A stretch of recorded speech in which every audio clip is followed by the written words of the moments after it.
Saudações! Sou o aluno Matheus Mendes Trindade, do curso de Engenharia de Produção pela Universidade Federal de Ouro Preto, no Instituto de Ciências Exatas e Aplicadas, campus de João Monlevade. E venho, através desse vídeo, apresentar meu trabalho final de iniciação científica, intitulado Modelagem de Partículas Ativas, orientado pelo professor Dr. Ronan Silva Ferreira. Neste vídeo, vamos percorrer por 3 sessões, introduzindo o assunto do trabalho, mostrando os resultados obtidos e concluindo com base nos resultados alcançados. Bem, a ideia principal do nosso trabalho e a metodologia que nós utilizamos foi, a partir dos conceitos estatísticos de caminhada aleatória, junto com os fundamentos físicos para o movimento browniano, tentar simular computacionalmente o fenômeno que está ocorrendo no vídeo. Para isso, nós partimos dos estudos de forma individual para as partículas ativas e passivas, para posteriormente misturar esses dois tipos de partículas em um mesmo meio. Primeiramente, é necessário explicar o que é o movimento browniano. E de forma bem simples, o movimento browniano descreve uma trajetória aleatória de partículas imersas em determinado meio. E devido às colisões com esse meio, a partícula descreverá uma caminhada aleatória. Neste trabalho, nós nos atemos para dois tipos principais de partículas, que inclusive já foram ditos, que são as partículas brownianas passivas e as partículas brownianas ativas, sendo a principal diferença entre essas duas a autopropulsão das partículas ativas. Começando pelas partículas brownianas passivas, fomos capazes de obter 3 representações, sendo esta a primeira, em que o fator velocidade da função horário do espaço é trocado pela aleatoriedade representada pela letra G. Dessa forma, temos 3 simulações com diferentes passos de tempo. Do lado esquerdo é representada a semente aleatória com relação ao tempo, e do lado direito a caminhada unidimensional de uma partícula também com relação ao tempo. É interessante se perceber que quanto menor o passo de tempo, maior vai ser a estocaticidade, no caso da caminhada unidimensional, e maior será a densidade de pontos aleatórios gerados pela função randômica. Para a segunda representação, vamos levar em conta o meio ao qual as partículas estão imersas. Desta forma, simulamos 3 partículas brownianas passivas bidimensionais com passos de tempos diferentes em um mesmo meio, ou seja, dentro do mesmo processo difusivo.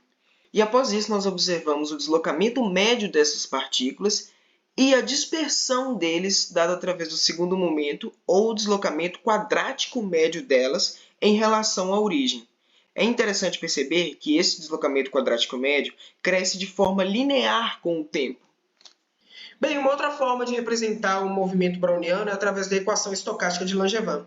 Perceba que nessa equação você tem o fator massa multiplicado pelo fator aceleração, o que dá origem a uma força. Então, diferentemente das outras formas de representar o movimento browniano mostradas anteriormente, essa não é simplesmente cinemática, ela é dinâmica, pois estamos trabalhando com força, além da ideia de movimento.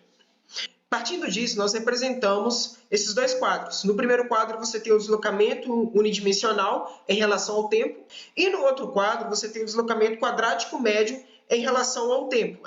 Reiterando informações que já foram ditas em slides anteriores, a principal diferença entre partículas brownianas passivas e partículas brownianas ativas é o fator de autopropulsão.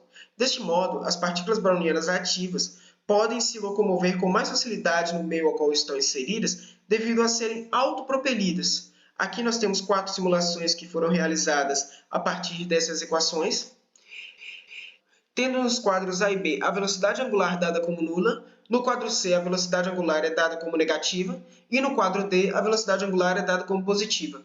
É interessante perceber que no quadro C, pela velocidade angular ser dada como negativa, a partícula move-se em sentido horário.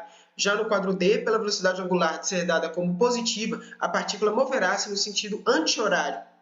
Bem, com base no slide anterior, aqui nós fizemos uma representação do deslocamento quadrático médio para as partículas brownianas ativas.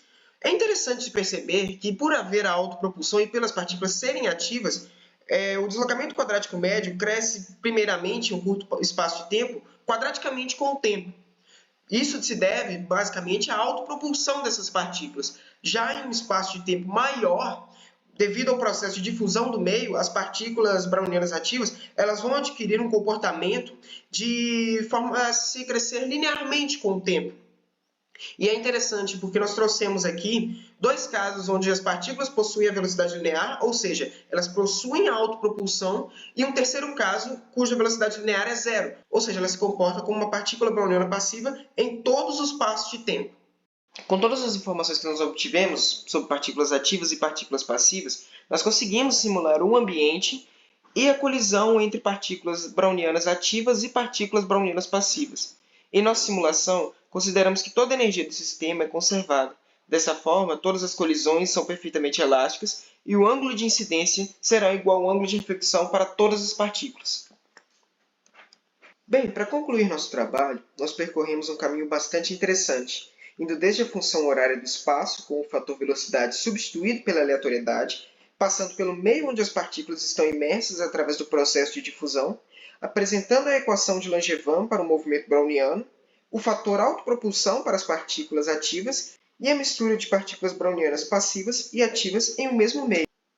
Em suma, apesar do nosso trabalho ter o enfoque em representar computacionalmente o movimento browniano a partir da física, suas aplicações para a sociedade são diversas, como o estudo de commodities na área da economia, a aplicação de fármacos para a saúde e o estudo de partículas de anuo para a física, entre outros mais. Agradecemos ao Conselho Nacional de Desenvolvimento Científico e Tecnológico pelo incentivo e fomento através da Bolsa para que a pesquisa pudesse ser realizada, e à Universidade Federal de Ouro Preto, juntamente com o Instituto de Ciências Exatas e Aplicadas, a instrução e a oportunidade fornecida ao processo de pesquisa.